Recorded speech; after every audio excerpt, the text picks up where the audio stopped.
TI-84. We got a little taste of it. We got a little taste of it last spring.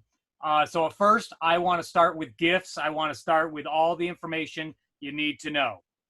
I will be using TI SmartView for the TI-84 Plus CE family. If you do not have access to this software for both your work or home computer after tonight's session or during it, because a lot of people took me up on it Monday night for the Inspire session, you're going to email me and tell me how many licenses you need for you, for your department, for home, for work, whatever, and I will in-kind gift everybody this software so that you can do your job to the best of your ability.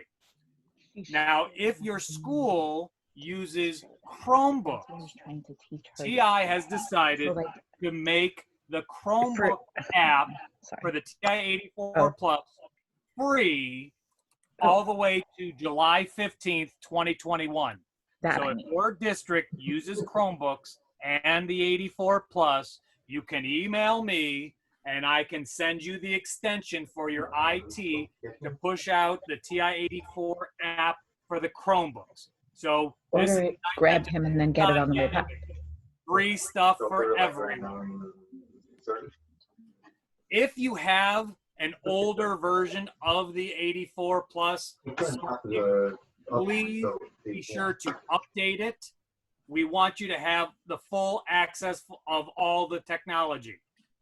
I have my emulator on the TI-84 Plus CE, but a majority of us teach with the TI-84 Plus that runs on AAA batteries. In the newest version of the software, there's a drop down in the software that allows you to choose which model you have access to for your students. So if you only have TI-84 Plus and not the CE version, you can change the platform to match what your students have. If there are any students, any schools that still have TI-83 Plus, it's great that they're still working. Note, there isn't an emulator for the 83 Plus, but if you change it to the 84 Plus and you change the mode to classic, that's a nice way of saying old, but we don't want to say old. So if you change your mode to classic, it will walk and talk and act just like an 83 Plus. Wow. How many of you remember having to do exponents like that? Oh. Okay, that was a nightmare, but that's all we had access to. With the even parentheses. You can change it back to the 84 Plus. Now, when you do your teaching remotely, you may not want the software to take up the entire screen as I have. So in the software, there's this picture-in-picture type icon. It's like a projection. I'm hovering it with my mouse. If I click on that, what it does is it takes away the side screen. So now I have a full calculator on the left-hand side, and I have another application like Microsoft Word running on the right-hand side.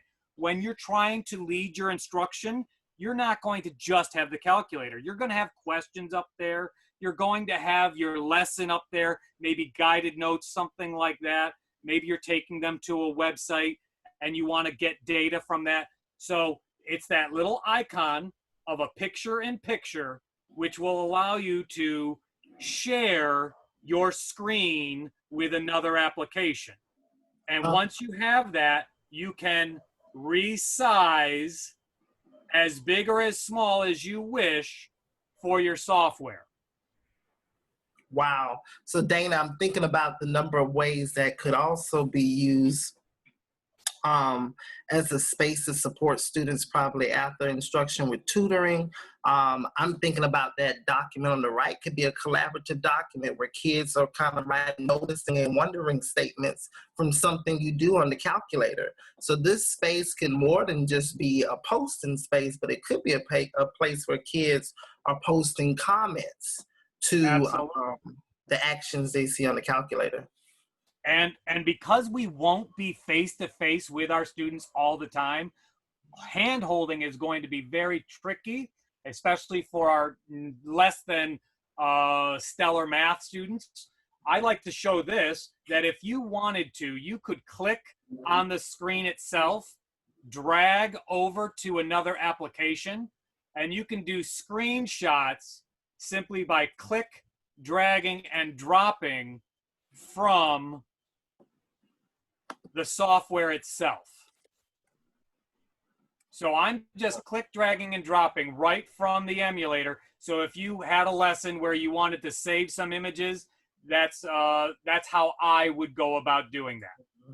And that also supports students, Dana, that may not have the technology in their hands, and maybe we still want to make sure that they still have access to knowing, the keystrokes or the purpose of this particular command. That's definitely a space where still students can still communicate with the concept. Now, preparing for this, I'm going to be full transparent. Matt blew my mind with what I'm about to show. So access, equity, having every single student have a calculator. We have a lot of districts that don't have one-to-one calculators. We have a lot of districts where not every student has a Chromebook. How do we get students this technology if they don't have access to it? So Matt showed me that when you do Zoom meetings and you are the leader, there's an option that says remote control. And I'm going to give the remote control to Matt Owens. And Matt and I were practicing for this. He doesn't have the latest version of this software. So what I just did was I handed him the remote to my computer. So that's Matt now that's running the handheld. So you can pass the ball to any student that will join you for a Zoom meeting. I've heard from a lot of social media, the hard thing was just getting kids to participate just to get in to the Zoom meeting. Once you get them in, you have the software. I'll give you that for free. And you can have the kids demonstrate their knowledge by passing the ball to them. Matt didn't have to accept anything. All he had to do was click his mouse, and he had full access to my software. Now, you've got to be careful, though. You get a student like Matt who doesn't like to pass the ball back. I've got to take it back from him. Yeah, so Dana, that's a powerful tool. And those of you all, if you're not using Zoom, don't feel left out.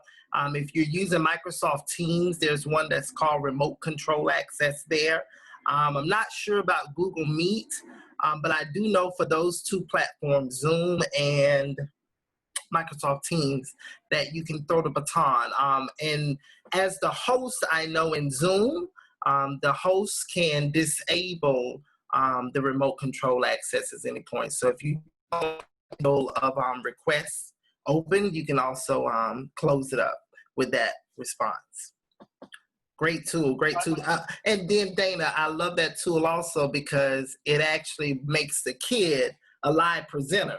Maybe the kid is in the middle of a discussion and needs a graph to support their claim.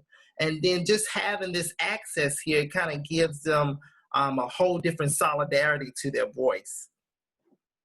It blows my mind that I didn't know about that after doing 5 months of Zoom meetings. And when I hear the requests from educators, how am I going to give students calculators when they don't have one? So maybe if you have office hours for students where you just do a Zoom meeting and you pass the baton, as Matt said, that would be a good way to allow them access to something that they might not have. They can do it from a phone. They can do it from a computer, just anything that allows them to do Zoom meetings. Mm-hmm. Yeah. Okay. All Yeah. right. So let's get into some of the knock your socks off features, if you will. At this point in time, I'm pretty sure no one in New York State is doing fractions that way. The old dividing to make a fraction and then telling kids to math, fracket. Now, I used to teach in upstate New York, and fracking means something totally different for upstate New Yorkers. So I hope by now everybody's well aware of the one-stop shop of alpha y equals for fraction usage. Yes. If you do pre-algebra, algebra 1, any students that are going to sit for the first time with a graphing calculator, you have to get them over the fact that their scientific calculators had the ABC fraction key, which they fell in love with. And when they get a graphing calculator, there isn't an ABC fraction button. Now they have that feature that was on those scientific calculators. So day one, whenever you start doing fractions, point them in the direction of alpha y equals. You have your stacked fractions, your mixed numbers, going back and forth between an improper fraction and a mixed number, and option 4, fractions to decimals, decimals to fractions. It's a one home, it's Walmart, if you will, for fractions. Oh my goodness. And so Alpha, again, go ahead. Again, Dana, that gives the kids a lot more power with, you know, having control of structure here. You know, sometimes they don't see that slash, sometimes it's the vertical, but it gives them that attention to the precision of the structure here, just to be able to translate between different forms. It's powerful. Absolutely. Absolutely. Now, if you have access to the software and students at home only have the 84 plus, not the CE version, there is a subtle difference when you do alpha window. When you press alpha window on a CE model, you get these 9 items: absolute value, summation, numerical derivative, definite integrals, log of any base, x through, permutation, combination, factorial. However, I switch it back to that 84 plus, the grayscale model, and you only have the first 5 items there. You can still do the other 4 items. They just won't have a math template to use. I don't want to assume anything from our users tonight. So if I select the first one, absolute value, you're not going to have the ability to look over their shoulder and help them out. Point out these common mistakes. Nod your head. Negative key, minus key. Your kids mix those 2 buttons up. So if a student's trying to find the absolute value of negative, and I'm using air quotes, 5, and they press enter and they get an error, we have to teach them what to do when things don't go as planned. Never choose quit. Always choose number 2, go to. And it will put the cursor on the mistake that was made in that line. That should not be a minus sign. That should be a negative symbol. And when I press enter, it evaluates it. The more we put it in their faces up front, so make mistakes. When you're the one leading this charge come September, make mistakes and have the students figure out error analysis, how to fix what went wrong. Yeah, Dana, oftentimes they will result to, when they get that error message, they want to immediately go to quit and some of them will even take the batteries out just so that the message will just go away just by turning it back on. But again, just to know that that cursor lands directly where the mistake first began is powerful, and getting them to attend to precision again at the specificity, that's very important. The opposite of 4, 5 there. It's awesome. Now, we didn't do what we did on Monday where we asked people if they were algebra, geometry, algebra 2, but I don't want this to be too heavy algebra 1. I do want to show some algebra 2, so alpha window, And my favorite is number 5, log of any base, because Matt, back in the day when this first came out, Math Print, I was leading a workshop just like this, and there was an Algebra II teacher sitting in the front row, and I saw her get all so giddy that she could choose whatever base she wanted. So I put her on the spot like all good teachers do, and I said, what base do you want? And she said, 10. So let's go with base 12, something that you don't already have. I right arrow to get into the parentheses, and I'm going to put in something like 15. When I press enter, I get this ugly number. But the power of exponents comes into play when I put in 12 raised, and I particularly like hitting the up arrow, and you can scroll into your history. I know many people are familiar with pressing second negative to get the previous answer, but all it puts in that box is ANS. But if you scroll into your history and press enter, it does a copy and paste of that last answer into the exponent position. Yes. And when I press enter, ta-da, it's mathematical magic where I get that 15 again, and the students start to see the pattern in the mathematics. And I love how they get to discover the inverse relationships of that log base 12 or 15.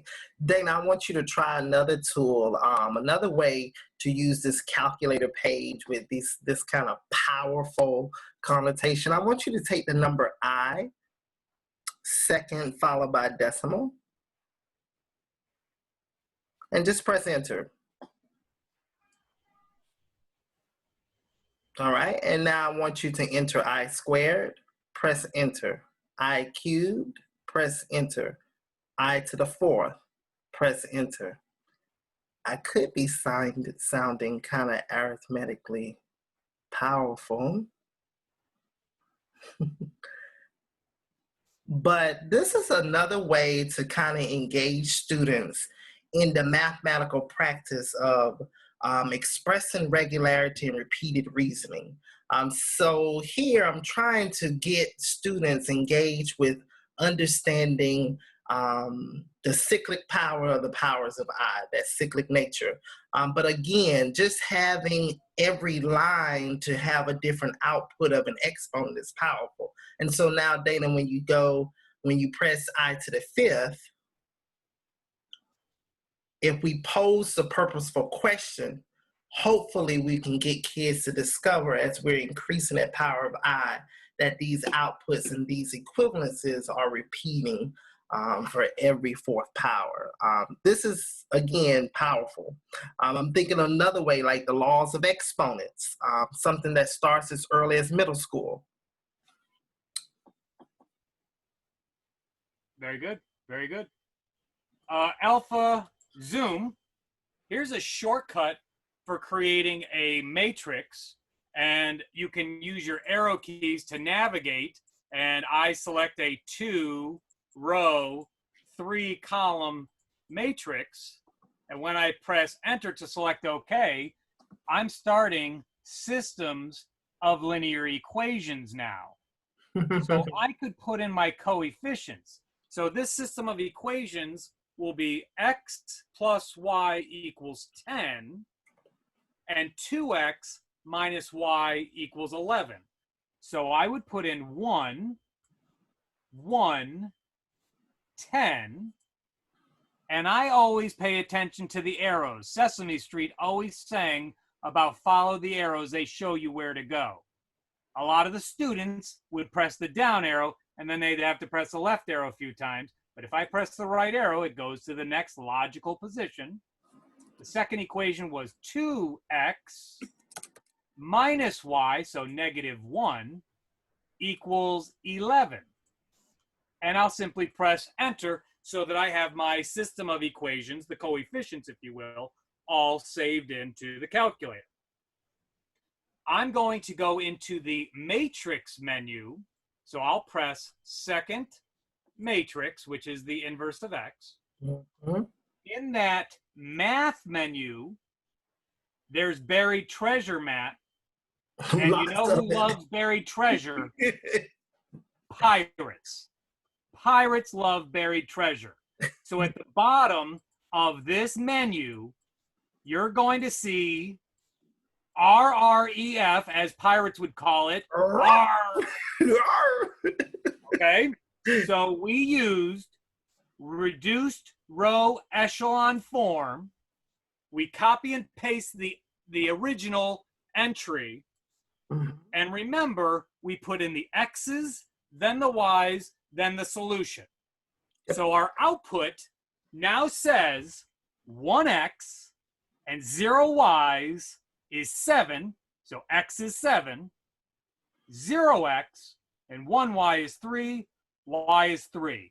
Matt, I know you moved to New York in the last year and a half or so, but I've been doing these New York State Regents exams for the last 20 years. And I'll tell you, systems of equations are a guaranteed 2-pointer on that state exam. And their new trend is to have a system of equations in the problem and then 4 system of equations in the answer. For 2 points, kids could be taking 15 to 20 minutes and giving up because they didn't get it the first time or the second time. Show them the tool when appropriate. Don't lead with this, but when appropriate, show the students how you can use the technology to be an assistance on saving time and being mathematically sound. Right. And I think of the times they spend so much time in the productive struggle to get there. But again, using it strategically, it might be at a point where the kids have demonstrated that kind of mastery before you supply that kind of technique. But again, I wouldn't show any of this until after the unit exam. Yeah. So that they've shown me mastery. Exactly. and they hate you, but they love you later. By 3/4 of the way through the year, they're like, just show us the technology way. Now, one thing that I got a huge kick out of when I attended one of these meetings years ago, alpha trace, a shortcut for all of your Y functions. But I've seen these shortcuts before. I used to go to vars, scroll over to Y vars, and select function, and these are all of the Y functions. So I scratched my head, why would TI dedicate a shortcut for those Y functions when I just have to press 3 more buttons? Then I found out why. I hope you're sitting down, folks, because this knocked my socks off. Do it. All right. I'm going to go to Y equals, and I'm going to put in my favorite function for today. Today's favorite function is 2x plus 3. Once I have something, a placeholder, into Y1, 2x plus 3, I'm going to quit out of this by pressing second mode. Back to my calculator screen. I'm now going to use that shortcut, alpha trace. I'm going to select Y1 because that's where I put my function. I'm going to put in open parentheses and substitute in 0. When I close parentheses and press enter, I get an output of 3. 0 is my X value, so when X is 0, Y is 3. I up arrow twice, I press enter. I change my 0 to a 1, and I press enter. This is how we essentially do paper and pen, where the students substitute in the X value, they do their calculation, and they get their Y value. They can see that the X value is increasing by 1 each time because they're the ones putting in that value, and that the Y value, the output, is increasing by 2 each time. They're more connected with the math because they're putting in the values. They are engaged in it. This is so much more powerful to me than just going second graph, here's a table, copy it down, because we all know when calculators get into the mix, number sense is sometimes lost. These numbers, if they're just copying them down, they have no connection with them. But by substituting in one value at a time, they get a action consequence feel. And Dana, think about all the powerful academic vocabulary that pops up here. I love how the 84 goes ahead and kind of like puts the inputs on the left in that function notation. Kids are getting exposed to that. But again, that output, that domain to the right. So it's kind of building the discreteness of that table for this particular continuous function. It's just awesome how it takes a numerical approach, but it's good to see the increments over equal intervals. And if you teach pre-calculus or calculus and you're talking about limits and you want to approach a number from the left, from the right, the fact that you can just type in the value right here, you can start to really get a true appreciation of the values being calculated. Now, again, not forgetting about you Y2 folks, or excuse me, Algebra 2 folks, go back to y equals, go to y2. I'm going to put in a second function, x squared, quit out of my y editor, so second mode, and now people start to get a little giddy.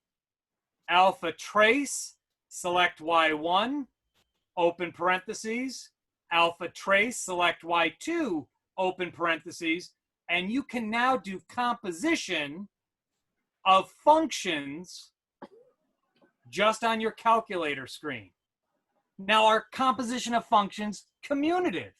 Well, I can go back here, select y2 of y1 of 5, and test it out, and now have the kids explain to you how are these values coming to be. We spoon feed too much, but we could use the technology for exploration.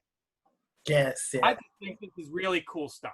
Yeah, and Dana, I love how you concentrated on the whole entire community property here. But what I really like about the 84 in this manner, the way that it's used, is it's not making the computations dizzy. You know, the kids could get so caught up into the arithmetic and kind of making calculational errors. But here, the kid hasn't lost generality with the concept, which is interchanging that domain and range with this particular input. Does it really change the output? And it really does in the order. This is, again, a game changer for access there. All right, I'm going to clear my screen. We're getting kudos. We're getting kudos in the chat for enthusiasm and practical strategies. That's what we're here for. It's just the smallest little things that we take for granted in this critical time.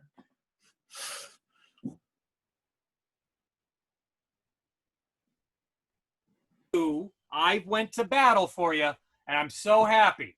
Even if your students don't have 84 CEs, this is a CE feature, you're going to be teaching remotely. This will be something you can all benefit from. I'm in Y1. I'm going to press the math button once, and I'm going to press the up arrow twice. Piecewise functions. Oh my goodness. New York educators need this for Algebra 1. This is only on the CEs, so you'll be able to demonstrate with it while you're doing your remote teaching. When I select piecewise, the default is 3, but I can either press the left arrow or right arrow to change the number of pieces. So I have 2 pieces. I'll down arrow and I'll select OK. Look at that beauty. Wow. I can't draw a bracket that yes. nice. I love it. For the first position here, I'm going to enter in x squared. And I see the right arrow saying how to navigate my template. Mm-hmm. I'll press the right arrow, and I want to see the function x squared graphed for all values of x less than 1. So we're all thinking right now, well, I know where the x key is, and I know the test feature, there's less than, greater than all those. No. TI has made this user-friendly.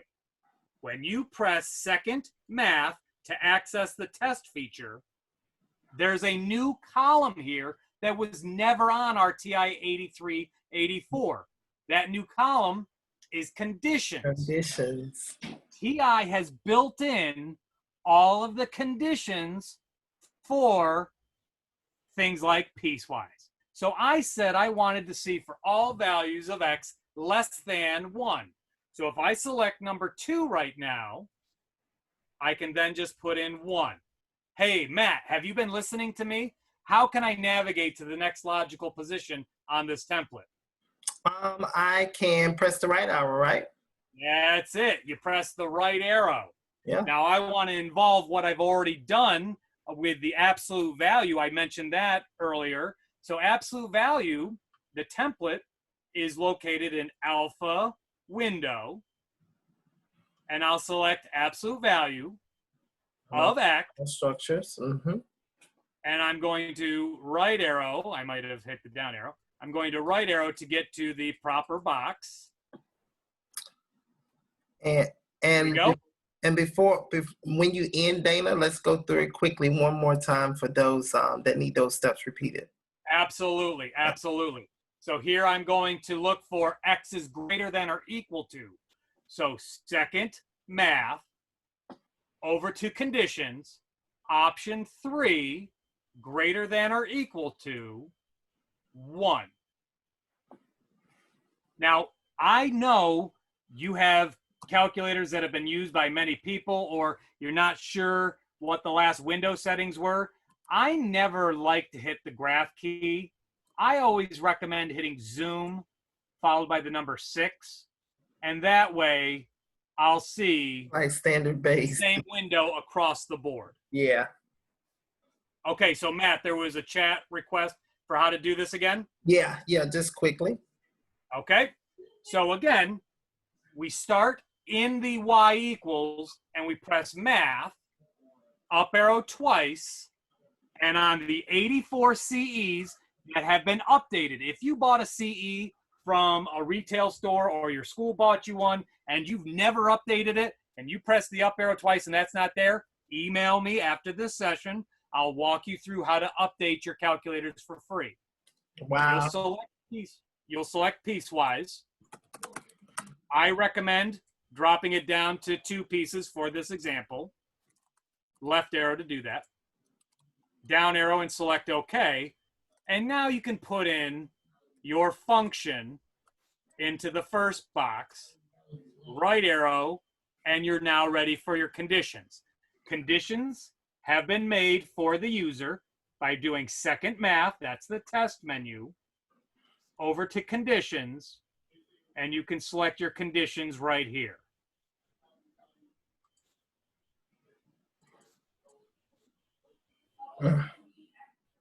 Second math, conditions, and then a zoom 6,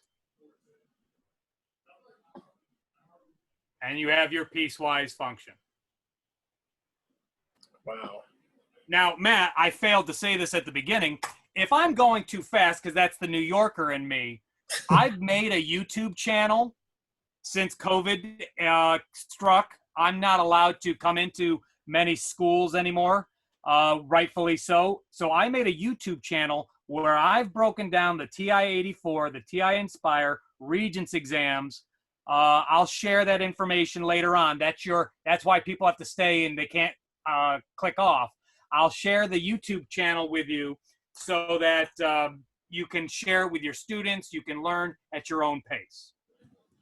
Yeah. So I'm going to go back to y equals, clear out what's in there.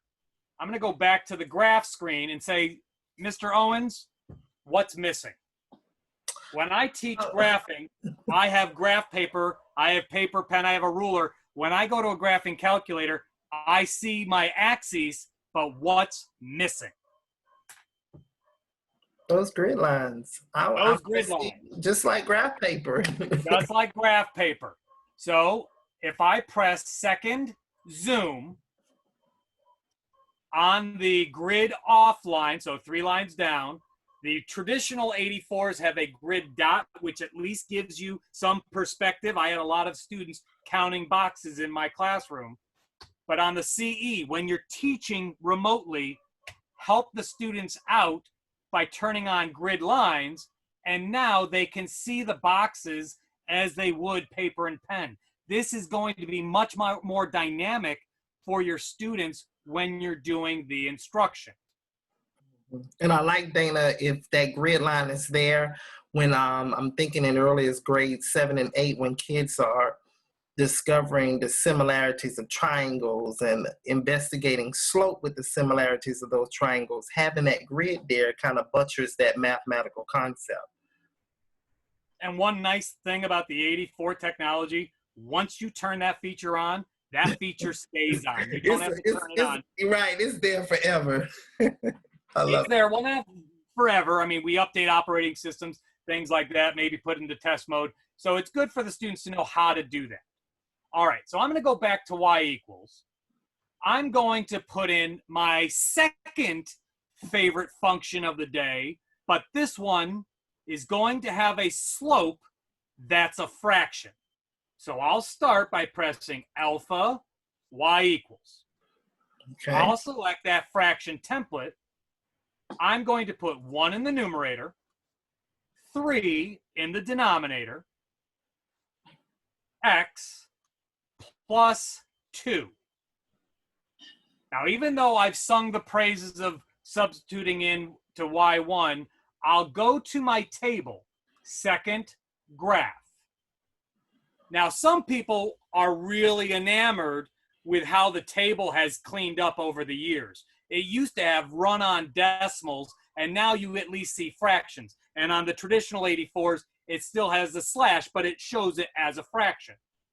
Now, I would tell my students, because you can tell what kind of students I taught, I would tell them to look for the pretty numbers. So at 0, 2, 3, 3, I see pretty numbers, and I don't see the pretty numbers in between.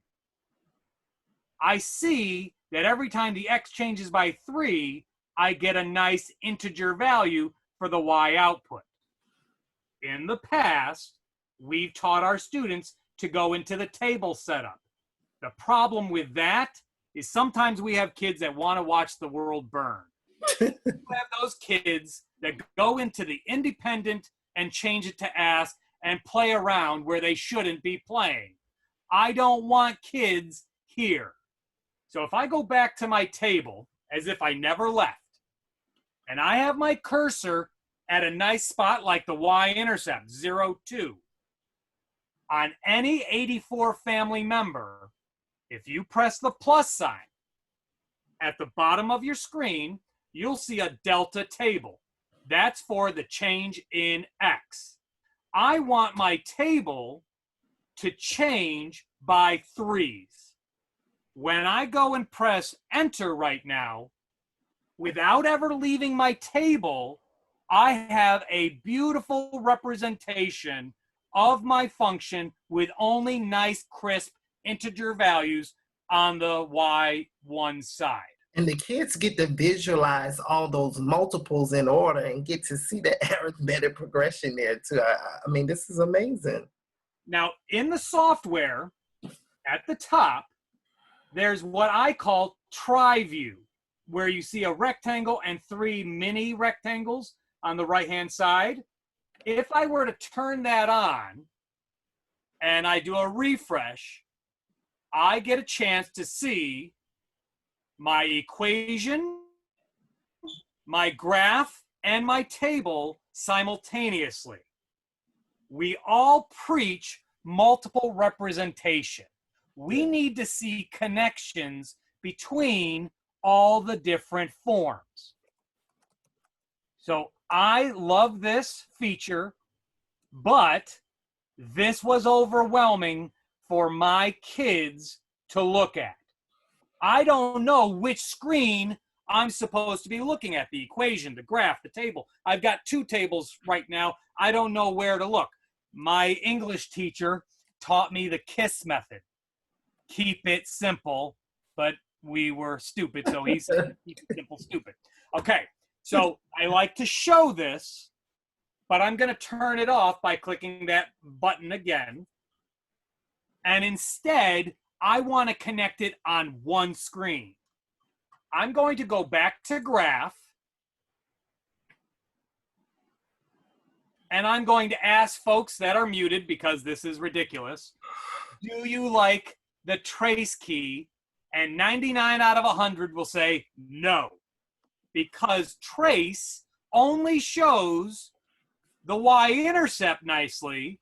And as soon as you move off of the y-intercept, it's going to go by the pixels on the screen. Yeah. And yes, I know we have some expert users on this Zoom call. And you could go to Zoom and you could play around with Zoom integer, Zoom decimal, but those weren't the kids I was teaching. I needed a surefire method for my students. So instead, I took them to the mode screen, mode button. This has been on the TI-81, 2, 3, 4, you name it. It's been under our collective noses for 20 plus years. Matt, we scroll down to the word full, and we scroll over on the older models to GT, and on the newer models, it says graph table. Yeah. When I select graph table by pressing enter, and then go back to my graph screen, I now have a split screen that shows the graph on the left, the table on the right, and once you change this setting, you can leave it on all year. We want to see the connection, the multiple representation. Yes. Press second, followed by graph, which is the table. And do you notice that the table got a black outline around it? Now I can arrow up or down in the table. I'm not tracing. In the table, I'm moving up or down, and I can see that point. Where is 3, 3? There it is. Yes, it is. You are able to see the connection between your the graph. function and your graph. Wow. Wow. And again, Dana, this is not a CE feature. This is on all of our models. We just never used it. Yeah. Again, I went to mode and I changed it from the default, which is full, to graph table view. And again, for the table, all I'm doing is pressing the plus sign once in the table, and I can change that step size. Warning, if I'm not on a nice integer value, you can see that my cursor's on -2 4/3. If I try to do that jump of 3, it treats where your cursor currently is as the table start, and you don't want that. So be sure to lead by example with your students and have them start on a nice clean value. I usually recommend that y-intercept. Practice makes perfect with your students. Yeah. Oh. Now, I'm bummed that I made 60 videos on my YouTube channel and not one person has watched this video. So I'm going to force everybody that can hear my voice to watch what they've been missing out on under their noses. Dana, you got to send us that link too. I will. If you go to math and you're in any one of these menus, I'm going to go over to num, and I'm going to scroll on down to something most people didn't even know was there. LCM, lowest common multiple, least common multiple. I'm not sure exactly how to use this tool. Did you know there's a built-in catalog help in your 84? Traditional 84s that run on AAA batteries, it's an app that's preloaded. You simply have to turn it on once. If you have a CE model, it's running in the background at all times. All you do is go to any menu item, you press the plus sign, and you have a built-in catalog help. and it tells you the syntax of how to use it. So if I put 12, comma, 14, close parentheses, paste is associated with trace, because remember, this screen is right up above these buttons. When I press enter, I get my least common multiple of 12 and 14. These features are under our noses, and so few people take advantage of them. And that, Now, LCM. now, Matt, I can't begin to tell you the number of responses that I received from Monday night session when I said I was giving away software for free. Yeah. So I want everyone to make sure that they get these details. And Matt, we're going to be doing these monthly for folks. Yes, and all they have to, and just let us know what your needs are, what topics may be coming up on your radar in your instructional units that you're planning. But we're excited to support New York. We want this to be a monthly initiative. But of course, we want to hear from the voices of the audience, to the teachers and leaders out there. So my email address is my first initial D, my last name Morse at TI.com. And if you search YouTube, you can see my fandom, Raiderman 1976. So guess what year I was born. And Matt, if I go there right now, is everybody seeing my YouTube channel? I see it, and I see that tattoo. You see my pie tattoo. I love it. And here you go. What did Dana do in quarantine? I made video after video how to do press to test for test mode for the 84s, how to code music, how to do certain exam questions, how to solve systems of equations. So that one step where I did reduced row echelon form at the beginning, I made a 5-minute video on how to use the technology for that. You can share these with your students. Please, I beg of you, tell me what videos you don't see and you want more made, how to graph circles, inequalities, things like that. I want to help you in the classroom with this technology. And see, I'm not a liar. Catalog help. 5 months it's been up there. No one's taken me up on it. Now everybody's seen it.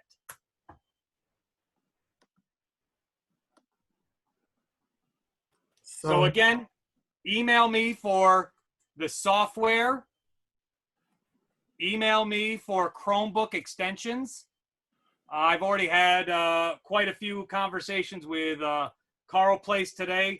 I know a lot of your IT are going to need the Ed 2D law. I can take care of that. We're making this Chromebook solution free because we don't want to profit off of this pandemic. We're hoping that by this time next year, the app is more of a luxury because we've gone back to face-to-face. But take advantage of it. It's free for this year. We're here to help. I offered it Monday. I'll offer it tonight. If you have a class doing Zoom meeting or face-to-face and you needed assistance, email me, give me some lead time. I'd love to crash your Zoom meeting and offer some tips for your students. I'm here to help you. Matt, welcome to New York, buddy. We're going to be doing these monthly based on feedback of the educators. Everybody in the chat room right now, if you'd be so kind as to give us some ideas of what you would like to see. We could do a Zoom meeting like this where we break down the last Geometry Algebra II Regents exam, and we go question by question, and we show tips for the exam. We could do coding. I mean, I'd love to get into coding, and I have a lot of the technology that was in the Dallas office before everything shut down. If you needed some technology loaned out to you, some innovators, some rovers, some calculators, you need 17 more calculators so that every student can have one at home. Email me requests. I can't say yes to them all, but I'm here to be your partner in crime for 2020, 2020, 2021, and beyond. Dana, I think we have some interested people on the line that want some Regents question by question. I like that. Okay, and we have to do that. Yeah, let's. And I still blown away by what you shared with me, Matt, that if you're the leader of a Zoom meeting, that remote control feature where you can give everybody access to your calculator, that's going to be a game changer for kids that just don't have a home computer but have a phone, something like that, where they can join you. And I think about presentations. Maybe this gives a kid a chance for a team of two to kind of lead a presentation in the math classroom and both have access of the same screen to communicate the same kind of oral skills, what you would do face to face. It's just endless possibilities with this in this space. And I'm so thankful, Dana, that we have all the New York math teachers and leaders here in this space. And I'm stuck on 99 subscribers to my YouTube channel. I need one more for 100, and then I feel proud of my work. Oh, goodness. iPad. There is a TI Inspire app for iPads. It is not for the 84, and I haven't heard of Texas Instruments making an app for the iPad just yet. So we're not quite there. Yeah. Emulator for Android. Unfortunately, we don't have one for Android for handhelds. It's mostly Chromebooks or the TI SmartView. I'll reiterate it because people came in late. If your department doesn't have SmartView or you don't have access to it at home, please email me. I want every single person that can hear my voice to have this tool so that they can do their job this year. And it's a perpetual license. It's not a 365-day license. I'm going to gift it in kind to every single person. Oh, lowest common multiple? Sure thing, sure thing. So I went to math. I went over to num. And instead of just selecting lowest common multiple, greatest common divisor, I'm telling you that you can turn on the catalog help feature on the traditional 84s or on a color edition 84. Just hit plus sign, and you have your syntax for catalog help that pops up and allows the user to see how to use the tool during that catalog help, press trace to paste it in, and I get my result of 30. Yeah. So Dana, someone's asking, how did you hover over to get the larger screen to the right? Okay, so that was the picture-in-picture, I call it, where you can make your calculator part screen, or you can push it over to the right. Now, if you wanted every single button that I've pressed for the last hour, this is every single thing I've done in the key pressed history. Remember my English teacher telling me the KISS method? I rarely show that simply because it gets overwhelming for a lot of students to look. But Dana, it's also accessible to PD for teachers that want to follow along. So, it definitely has multi-purposeful use there. That key press history is great for kids that may come into the space late that don't want to interrupt to ask, what did you do? So again, that space is there. And one more bell and whistle before we call it quits. Under view, if you go to the emulator faceplate, I get a lot of requests, students with visual impairments, things like that. If you go under view and emulator faceplate, you may find that the outline is better for students with color blindness or visual impairments. Yeah. The black and gray on white seems to be better. Again, that's emulator faceplate, and you can change the setting. I visited a lot of classrooms where the projector bulbs weren't that great, and I just recommended changing it to outline, and that seemed to do the trick. Yeah. If your calculator did not have any of the features I shared tonight, like if you go to apps and only finance is there, email me. If your operating system isn't the most current, second plus sign, about 5.40, email me. I'm here to be your partner. If it's the traditional 84, second plus sign, I have to get out of this menu first. Second plus sign, enter. 2.55 MP for math print is going to be the latest version for the user. Yeah. Make sure yours is up to date, and take a look at the press to test video on the YouTube channel, just so you can see the value behind updating your operating system and press to test versus clearing all. Dana, you came bearing great gifts today. I'm happy to share. This is my job. This gives me joy. Yes, so we invite everyone before you leave, if you want to put something in the chat as far as topics you would like to see in the future. Again, this is a space for us to grow and plan for next upcoming sessions. Again, we thank you for tonight, and there's more fun to come in months to come. Thank you all for coming. Thank you for your dedication. Be safe out there. Thank you very much. That was a very nice presentation. Thank you. Oh, thank you so very much. Thank you. Dana, that was very great. All the resources they're getting tonight, and just to know more is coming and the learning. Matt, you're the expert. Is there a way I can take the chat and copy and paste or download it so that I can, I see file down here. So I'm going to stop